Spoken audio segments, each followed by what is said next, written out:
Agradezco al analista político Andrés Páez Díaz Infante que nos acompañe en este espacio libre como el viento. Andrés, muchas gracias. ¿Cómo estás? Buenas tardes, buenas noches.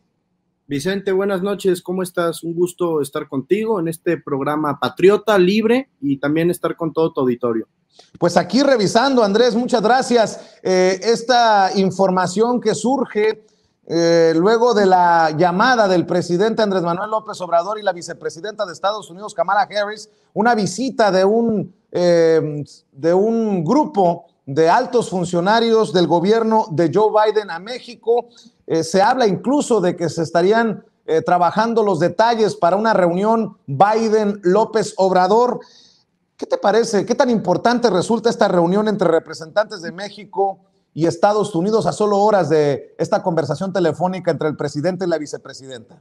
Demuestra que el presidente López Obrador es un estadista en toda la extensión de la palabra. ¿Qué es lo que se atiende o lo que se habla el día de ayer en la llamada entre la vicepresidenta Kamala Harris con el presidente López Obrador, en donde también observamos al canciller Marcelo Ebrard a un lado? Bueno, se acuerda que se van a mandar 8.5 millones de vacunas adicionales a nuestro país contra la COVID-19, 3.5 de Moderna y 5 millones de AstraZeneca. Esto es muy importante rumbo a la reapertura fronteriza que estamos buscando, que toda la zona fronteriza necesita. Se ha avanzado ya de manera pues muy cabal, la vacunación se ha acelerado sustancialmente la frontera y es fundamental que logremos la reapertura de artículos económicos que son no esenciales o del comercio no esencial. Todo ello para preservar la salud económica de México, de Estados Unidos, la economía transfronteriza. Recordemos que nuestra relación bilateral es una de interdependencia compleja en la frontera. Podemos hablar de cultura, economía, política ya completamente integrada y es fundamental que se tengan estos acercamientos y que se siga demostrando, como bien lo dijiste, con periodicazos, que quienes analizan la política exterior de este país desde sus filias, sus fobias, sus corajes y sus más sentidos miedos, pues se siguen equivocando. Yo creo que el presidente de los Estados Unidos mexicanos, el licenciado Andrés Manuel López Obrador, está facultado por el artículo 89, la fracción 10, para conducir nuestra política exterior y ha logrado acercarnos a América Latina sin descuidar nuestra relación bilateral, que está más sólida que nunca. Logró salir avante con un presidente tan difícil como lo fue Donald Trump. Está logrando salir avante con un presidente con las mismas dificultades como lo es Joe Biden. Es decir, esta demanda demuestra que ahora se atienden las causas de raíz de lo que podría generar relaciones problemáticas en la relación bilateral. Lo veíamos con la demanda que se va a presentar por medio de la Secretaría de Relaciones Exteriores en Estados Unidos, más específicamente en Massachusetts. Se atiende pues el comercio ilegal de armas que ingresa hacia nuestro país y que resulta en tráfico, que es una flagrante violación a nuestra soberanía. Entonces, a mí me parece que esta llamada, estas reuniones demuestran que el presidente López Obrador es un estadista y está sacando muy bien la relación bilateral. A más de un analista político, pseudoanalista de relaciones exteriores, de política exterior, se está llevando la sorpresa de su vida al ver cómo el presidente desde México, con un gran canciller, logra instrumentar una política exterior de excelencia que muy pronto va a lograr la reapertura fronteriza en medio de la peor pandemia global en un siglo y que nos ayudará también a recuperarnos de la crisis económica que vive no solamente México y Estados Unidos, sino el mundo. Recordemos que esta fue la tercera llamada entre López Obrador y Kamala Harris. Entonces ya se plantea o se empieza a vislumbrar un encuentro presencial que yo creo que va a seguir consolidando la que para México es la relación bilateral más importante dentro de sus relaciones exteriores. Vino ahora, sí, dime, perdón. Andrés, no, perdóname por interrumpirte, pero estaba viendo precisamente para ponerle la cereza a este pastel, a este análisis que estás haciendo, estaba viendo la columna de Raimundo Rivapalacio, que no se cansa de quedar en ridículo, de jugarla de payaso. Escribió en su columna del Financiero Hoy que ya se enojó Biden. O sea, en momentos en que nos ofrecen más dosis de la vacuna contra el COVID-19, en momentos en que el comunicado de prensa, el informe para los medios de la vicepresidencia de Estados Unidos versa sobre lo que ha dicho una y otra vez el presidente Andrés Manuel López Obrador, lo que yo considero que es que Estados Unidos de alguna manera reconoce que la narrativa de López Obrador es la correcta sobre ir a las causas en Centroamérica, de invertir en Centroamérica. De eso hablaba el comunicado de ayer de la vicepresidencia. Pues resulta que Raimundo Rivapalacio escribe, no sé si lo viste, pero, cabrón, digo yo, qué pero payaso. Salud mental no leer a Rivapalacio, pero a ver.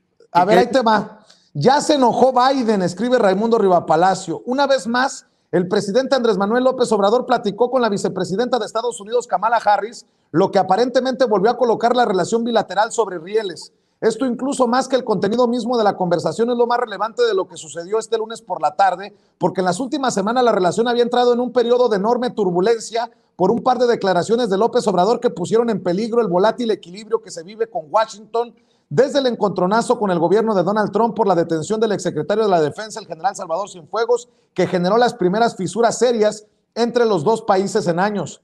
López Obrador llevó la relación bilateral al punto de un casi descarrilamiento al haber llevado al máximo a la administración Biden, que había mantenido una estrategia de no confrontación con López Obrador sin caer en sus provocaciones, como se interpretan algunos de sus lances, como la reiterada afirmación de que están interviniendo en los asuntos internos mexicanos. Sin embargo, la tolerancia llegó a su fin luego de las declaraciones del presidente mexicano sobre Cuba y la Organización de Estados Americanos. El tabasqueño son políticos sin filtros que se ha manejado por lustros con impunidad y pensó que podía hacerlo con Estados Unidos bajo el gobierno de Biden, en el supuesto de que, como tiene una alta aprobación popular, el jefe de la Casa Blanca no se atrevería a hacer nada. Enorme error. El hecho de que públicamente fueran cuidadosos y optaran por no ejercer presión, aguantando sus críticas y mentiras, no tenía nada que ver con su aprobación, sino para evitar su radicalización. Pero tanto va el cántaro al agua, como dice el refrán popular, que se reventó. Y sigue escribiendo Raimundo Rivapalacio esto que me parece una grosería, y cierra diciendo: López Obrador seguirá pidiendo ayuda a Estados Unidos, pero ahora ya sabe que a quien le tira un salvavidas de manera recurrente no le puede morder la mano todo el tiempo. Las ideas de sus asesores externos y la necesidad de satisfacer a los sectores más radicales de su entorno no pueden ser ejecutadas pensando que puede caer parado en dos trincheras que son política e ideológicamente antagónicas. Con las cartas sobre la mesa es suya la decisión final y las consecuencias, en el entendido de que en la política real la ingenuidad y la improvisación son imperdonables. Dame tu opinión acerca de esto que escribe Raimundo Rivapalacio, Andrés. Mira, yo creo que el que no tiene filtros para decir mentiras y loqueras mentales que se imagina con su coraje es Rivapalacio. Y vuelvo a insistir en que estas reuniones, estas llamadas, estos acercamientos que está viendo son inéditos y dan un periodicazo a todos aquellos que pretenden analizar política exterior desde sus filias y fobias y desde su odio personal a López Obrador, y no desde la doctrina, la diplomacia y las diferentes esferas de estudio que tienen las relaciones internacionales. Entonces yo le preguntaría al señor Rivapalacio desde este espacio cómo alguien puede estar enojado, cómo dos gobiernos pueden tener fricciones, pero al mismo tiempo cooperan en temas de seguridad, cooperan, pero desde una perspectiva distinta, ya no es rápida y furioso. Ahora hay una legítima relación, ya no es la subordinación del gobierno de México hacia Estados Unidos. Entendemos que jugamos dentro de su esfera de influencia, pero ahora sí hacemos una política exterior activa que logra proponer soluciones a problemas que son radicales y que por tanto necesitan soluciones de raíz.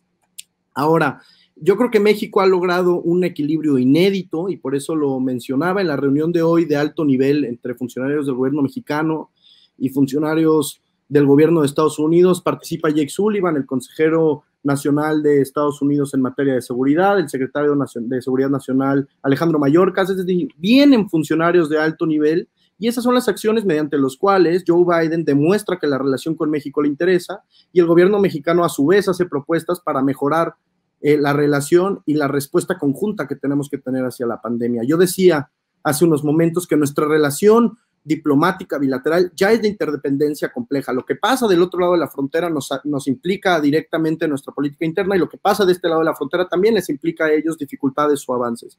Y en ese sentido yo creo que Rivapalacio vuelve a cometer un análisis de malas oídas, de chismes, desde donde su odio personal motiva decir cosas que no tienen sentido. Yo creo que la reunión del día de hoy en la Cancillería, comandada por el canciller Marcelo Ebrard, extraordinario canciller, por cierto, donde ha conducido la política exterior con el beneplácito y también la dirección del presidente López Obrador. Esta reunión demuestra la gran y amplia disposición del gobierno mexicano para que profundicemos los lazos antiquísimos de amistad que hay entre el pueblo mexicano y el pueblo estadounidense.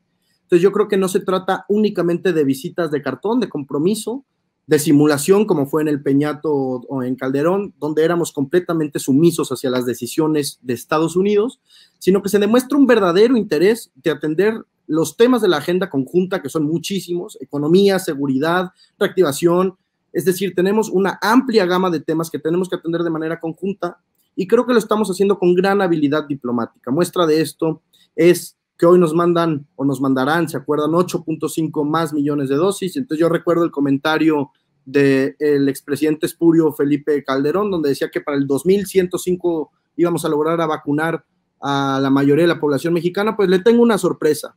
En toda la franja fronteriza ya se avanzó con el 83% de la vacunación. Los estados están prácticamente listos, los principales cruces fronterizos, Ciudad Juárez, Matamoros, Tijuana, están listos para avanzar rumbo a la reactivación económica, y México está dando grandes sorpresas porque además se empieza a acercar a América Latina, hay cercanía con China, y a pesar de que mantenemos la intensa relación de amistad duradera con Estados Unidos, pues también volteamos a ver otros actores que resultan fundamentales en este nuevo reacomodo de fuerzas internacionales del escenario internacional. A muchos analistas, como Riva Palacio, y podremos mencionar algunos otros que resultan irrelevantes, les gustaría que México concentrara sus relaciones diplomáticas exclusivamente con Estados Unidos y que además fuésemos sumisos a sus decisiones. Resulta que no. El gobierno de López Obrador, la Cuarta Transformación, está tomando una bandera propositivo para encontrar soluciones a los problemas conjuntos, y además lo está haciendo de manera inédita. Está logrando sobrellevar dos gobiernos de manera que son distintos, que tienen ideas distintas del mundo, y con ambos está saliendo avante la relación.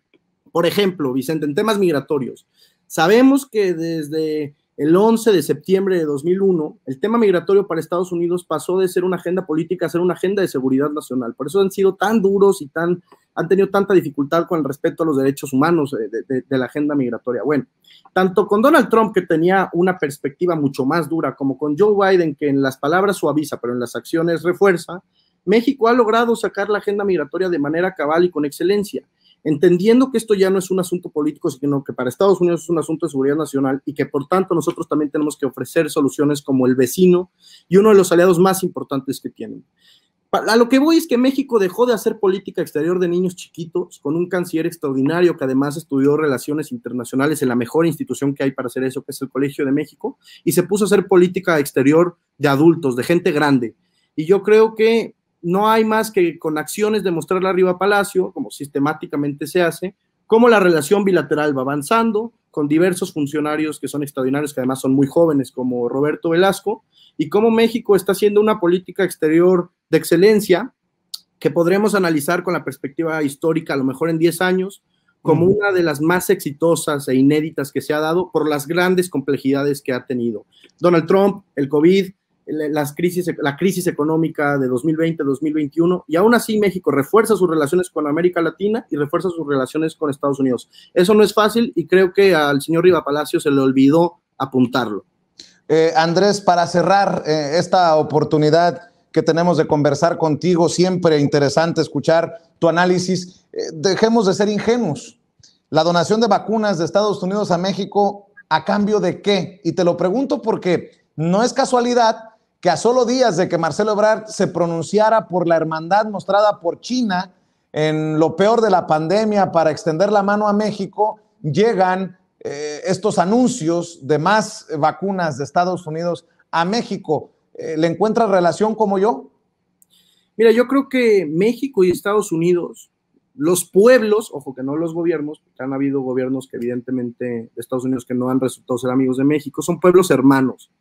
Y son pueblos que fundamentalmente nos une la solidaridad y la hermandad, no solo en la extensa frontera que compartimos, sino, como te comentaba al principio, pues ya una cultura transfronteriza que se crea y una economía completamente integrada, en donde muchos estadounidenses tienen raíces mexicanas y muchos mexicanos del lado de la frontera tienen raíces estadounidenses norteamericanas. Es difícil decir si va a haber algo que se pida a cambio, pero lo que sí sabemos es que la relación ya está completamente integrada, y que la bondad o la ventaja de México es que este gobierno ha sabido negociar muy bien, y que en la medida en que se hagan peticiones, México también tendrá de dónde meter temas en la agenda que le interesan para que sigamos avanzando en una relación bilateral que es inédita y que necesita de mucho trabajo de ambos gobiernos. Por supuesto que es completamente benéfico e inteligente. Por ejemplo, el puente aéreo que se abrió con China para traer insumos a México, habla de una extraordinaria habilidad diplomática para hacerlo, además sin la protesta o sin la protesta notoria o la molestia del gobierno de Estados Unidos. Por supuesto que es importante, pero no podemos dejar de tener en cuenta que para que la política exterior de México sea exitosa, tiene que tener en la medida, o tiene que tener dentro de la vista, que somos el vecino del sur de probablemente la nación más poderosa que haya existido desde 1648, que se creó el Estado-Nación. Entonces, es difícil decir si habrá algo que pedir a cambio, pero no estoy tan seguro, te voy a decir, porque Estados Unidos necesita ya también abrir la frontera. Por supuesto que podrán hacer ciertas peticiones, pero México tiene que seguir siendo muy digno de sus principios de política exterior, la no intervención, la solución pacífica de controversias, el respeto y respeto a los derechos humanos, seguir promulgando las doctrinas que nos han guiado en el carácter internacional, seguir dando refugio, asilo político, y en esa medida podremos tomar las decisiones más acertadas, porque tenemos principios constitucionales de política exterior, en el 89 la fracción 10 de la Constitución, y apegándonos a ellos es cuando hemos sido históricamente más exitosos en materia de política exterior y de relaciones internacionales. Esa sería la respuesta que yo te digo. Hay que esperar, pero parece que la relación avanza por muy buen camino, Vicente, y un reconocimiento yo creo que tendría que tener toda la Academia de Relaciones Internacionales al gobierno de López Obrador y al canciller Marcelo Ebrard. Pero decían que López Obrador no hablaba ni inglés. Bueno, así que no viaja al extranjero.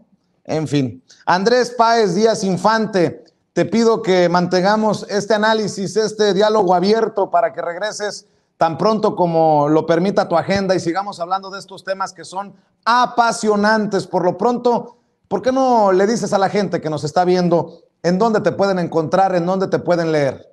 Me pueden leer en Twitter, @AndrésPáezD, ahí nos leemos, estoy muy a sus órdenes, y pues un abrazo a todo tu auditorio que es patriota, transformador, y donde creo que creamos una comunidad muy bonita para seguir debatiendo, seguir platicando, y consolidar el sueño de la cuarta transformación, que es lo más importante en los últimos 100 años para este país, que se consolide la cuarta transformación, dentro de ella con una política exterior de excelencia como estamos viviendo, querido Vicente, y muchas gracias por el espacio, como siempre, a tus órdenes. Que así sea, te mando un abrazo, Andrés, estamos al pendiente, hablando sin censura.